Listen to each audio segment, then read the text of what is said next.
Man saves wild kitten from certain death.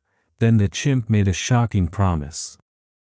A sharp cry pierced the cold dusk in the misty Oregon forest. Dr. Mark Thompson, a rugged wildlife vet, slammed his truck's brakes on the muddy trail. Under a glowing moon, he saw a lifeless stray cat, struck by a car, her spotted fur blending into the earth. But then, a faint mew. Just beyond her, shivering in the sagebrush, was a tiny kitten, eyes barely open, pleading for help. Before we start, please hit the like button and subscribe our channel. Mark's heart raced. This wasn't just another rescue. Something about this fragile creature told him she would change everything. He scooped her up, wrapping her in his jacket.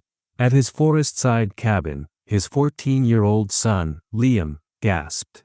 "Dad, it's so small. Can we save it?" Mark nodded, though worry gnawed at him.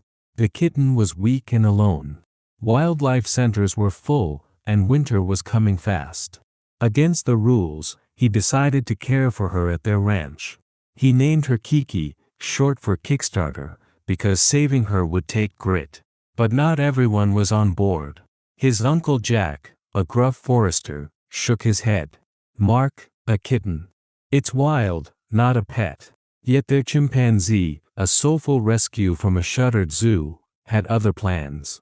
As if understanding, chimpanzee sat by kitten blanket, softly chattering and gently patting her tiny head. To everyone's surprise, Kitten nuzzled back. A bond was born. Over the weeks, Kitten grew stronger.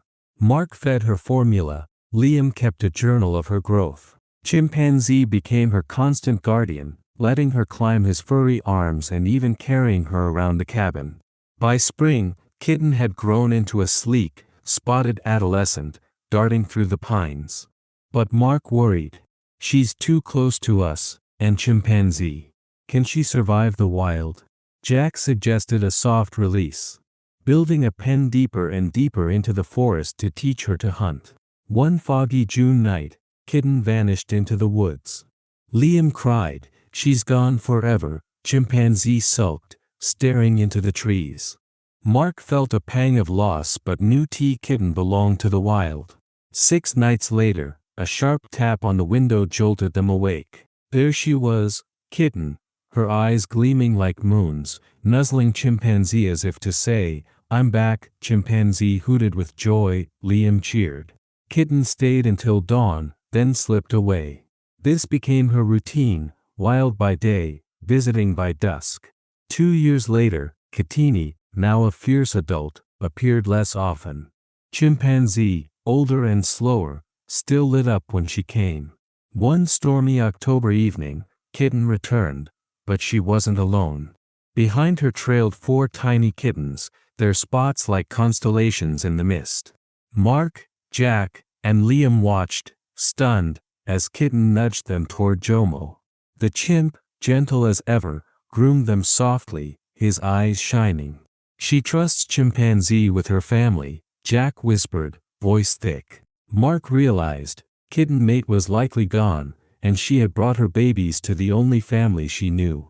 That winter, Chimpanzee passed away at 15. They buried him under a pine tree, marking the grave with a carved stone. Days later, a fresh quail lay atop the grave, beside a single kitten paw print. Liam sobbed. Kitten said goodbye. Mark, Liam, and Jack never forgot the wild cat and the soulful chimp who showed them that love crosses all boundaries. To this day, their ranch hums with life, and sometimes, when the moonlight cuts through the trees, a shadow with glowing spots moves silently among the pines.